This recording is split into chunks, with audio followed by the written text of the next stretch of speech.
Hello students.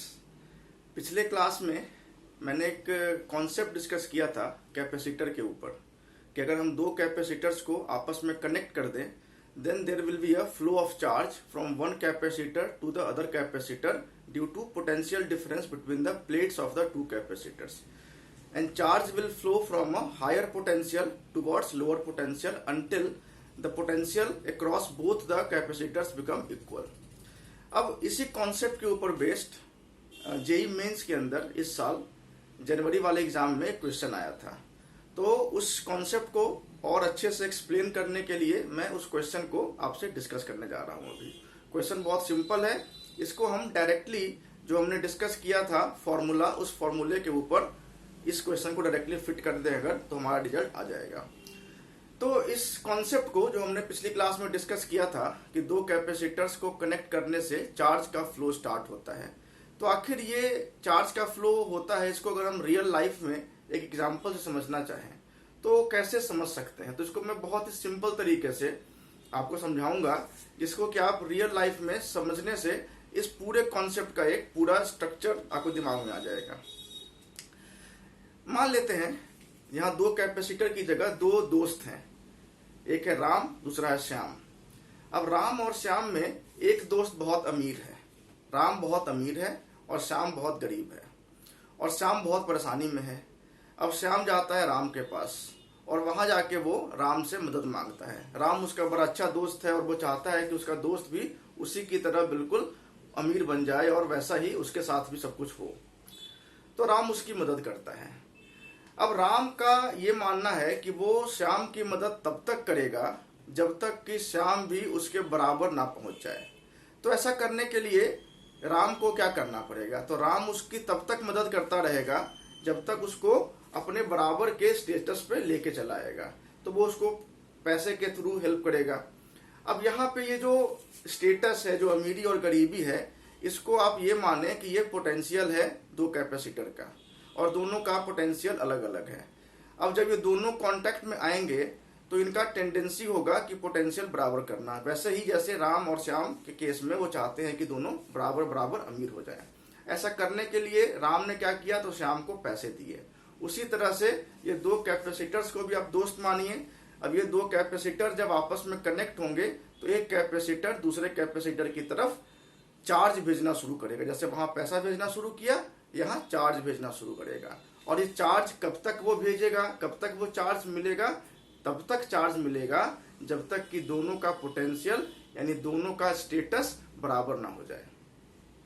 तो ये questions को अगर आप पर्सपेक्टिव से देखेंगे तो ये रियल लाइफ की तरह लगेगा। ऐसी कोई बहुत मुश्किल सी कोई चीज नहीं है कि जो आपको लगे कि अगर ये तो हमने देखा नहीं है और समझ कैसे सकते हैं इसको। तो फिजिक्स भी रियल लाइफ की तरह है।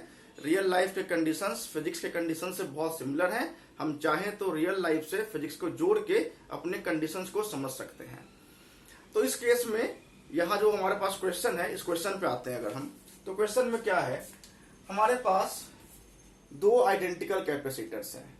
आइडेंटिकल मतलब दोनों कैपेसिटर का कैपेसिटेंस बराबर है 60 पिकोफेराड। एक कैपेसिटर को हमने चार्ज कर दिया, अमीर बना दिया, उसको हमने पोटेंशियल दिया 20 वोल्ट का, तो इसके पास चार्ज आ जाएगा बहुत सारा, तो ये काफी अमीर बन गया। लेकिन जो दूसरा आइडेंटिकल कैपेसिटर है वो आइडेंटिकल कैपेसिटर अनचार्ज्ड है, यानी उसके ऊपर कोई चार्ज नहीं, उसके पास कोई पैसा नहीं है। अब ये दोनों कांटेक्ट में आते हैं। अभी कांटेक्ट में आएंगे तो जो चार्ज जिसके पास था वो अनचार्ज्ड वाले को सपोर्ट करना चाहेगा, यानी उसको ये पैसा देना शुरू करेगा। अब मान लीजिए कि राम और श्याम के केस में देखें तो राम श्याम को पैसा देता है। अब राम श्याम को पैसा कैसे देता है, तो बैंक के थ्रू ट्रांसफर करता है, बैंक के थ्रू उसको पैसा भेजता है। तो बैंक के थ्रू ट्रांजैक्शन करने में कुछ न कुछ पैसा कट भी जाता है, ये हमें पता है। उसी तरीके से जब ये दो कैपेसिटर्स आपस में जुड़ेंगे तो ये दोनों के बीच में चार्ज का फ्लो होगा। एक कैपेसिटर जिसके पास चार्ज ज्यादा था, पोटेंशियल हाई था, वो चार्ज कम वाले को भेजना शुरू करेगा। अब इस प्रोसेस में ये चार्ज कैसे जाएगा, तो ये चार्ज जाएगा इन दोनों के बीच के वायर के थ्रू। जैसे वहां बैंक के थ्रू था, यहाँ वायर के थ्रू जाएगा। जैसे बैंक ने कुछ पैसा कट कर लिया था अपना सर्विस चार्ज की तरह, वैसे ही वायर जो यहाँ पे कनेक्टेड होगा ये भी कुछ एनर्जी को कट कर देगा हीट के फॉर्म में। यानी इस पूरे प्रोसेस में कुछ एनर्जी कैपेसिटर में कम हो जाएगी और वो हीट के फॉर्म में डेवलप हो जाएगी, और वो जो एनर्जी हीट के फॉर्म में डेवलप होगी वही लॉस ऑफ एनर्जी है, और उसी की वैल्यू हमें यहाँ पे बताने को क्वेश्चन में पूछा गया है। तो पहले इसका फिगर मैं देखता हूं। हमारे पास दो कैपेसिटर्स और दोनों आइडेंटिकल हैं। इन दोनों कैपेसिटर्स को हमने जोड़ दिया इस तरीके से, और दोनों का कैपेसिटेंस है 60 पिकोफैराड। इनिशियल में इसको हमने चार्ज किया था 20 वोल्ट से, और इनिशियली दूसरा वाला जो कैपेसिटर था इसको कोई चार्ज हमने दिया नहीं था। जैसे ही दोनों कांटेक्ट में आएंगे, अब ज्यादा पोटेंशियल है यहाँ, कम पोटेंशियल है यहाँ, तो ज्यादा से कम पोटेंशियल की तरफ चार्ज का फ्लो होना शुरू होगा, और फाइनली क्या होगा कि एक टाइम ऐसा आएगा जब इन दोनों कैपेसिटर का पोटेंशियल बराबर हो जाएगा, यानी कि राम और श्याम दोनों बराबर के अमीर हो गए। तो उस समय अगर हम ये एज्यूम करें कि इसका पोटेंशियल भी V, तो दूसरे वाले का पोटेंशियल भी V हो गया होगा। अब यहाँ पे इस क्वेश्चन को सॉल्व करने के लिए जो मैंने पिछली क्लास में कॉन्सेप्ट डेवलप किया था, या तो उस कॉन्सेप्ट के थ्रू हम स्टेप वाइज आगे बढ़ें और सॉल्व कर सकते हैं। दूसरा आसान तरीका क्या है, तो मैंने एक फॉर्मूला बताया है पिछली क्लास में, आप चाहें तो डायरेक्टली वो फॉर्मूला यहाँ अप्लाई कर सकते हैं। क्या फॉर्मूला था, एक बार फिर देख लेते हैं। तो loss of energy delta U है इस प्रोसेस के अंदर जो एनर्जी का लॉस होगा, और वही लॉस हीट के फॉर्म में डेवलप होगा, यानी वही एनर्जी यहाँ पे हीट के फॉर्म में हमें मिल जाएगी। और उसकी वैल्यू क्या थी, वैल्यू थी 1/2 C1 plus C1 into C2 into V1 minus V2 whole square, जहां V1 पोटेंशियल था एक कैपेसिटर का और V2 पोटेंशियल था दूसरे कैपेसिटर का। अब इस क्वेश्चन के अंदर आए तो C1 एंड C2 दोनों हमें दे रखे हैं, इक्वल है दोनों, एंड वैल्यू दोनों की 60 पिकोफैराड है। V1 यानी एक कैपेसिटर का पोटेंशियल 20 वोल्ट है, दूसरे को तो चार्ज किया नहीं है, तो दूसरे का पोटेंशियल तो 0 होगा। अब ये सारी वैल्यूज हमें पुट करनी है एंड आंसर आ जाएगा।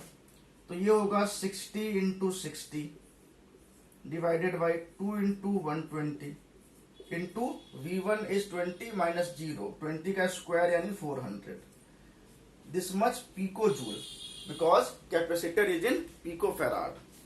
तो ये वैल्यू क्या आ जाएगी यहां से, ये है दिस इज 6000 पिको जूल। अब क्वेश्चन में बताने को हमें बोला है नैनो जूल के अंदर, तो अगर हम पिको जूल को नैनो जूल में कन्वर्ट कर दें तो ये आ जाएगा 6 नैनो जूल। यानी कि इस प्रोसेस में जो चार्ज का फ्लो हुआ था वायर के थ्रू, उसके कारण 6 नैनो जूल का टोटल एनर्जी का लॉस हुआ, और वो एनर्जी हीट के फॉर्म में कन्वर्ट हो गई है। तो ये था पिछले जो हमने कॉन्सेप्ट डिस्कस किए थे उसका एप्लीकेशन। कुछ और क्वेश्चन कैपेसिटर से इंटरेस्टिंग क्वेश्चन जो पिछले IIT एग्जाम्स में आ चुके हैं वो मैं आगे डिस्कस करूंगा। Thank you.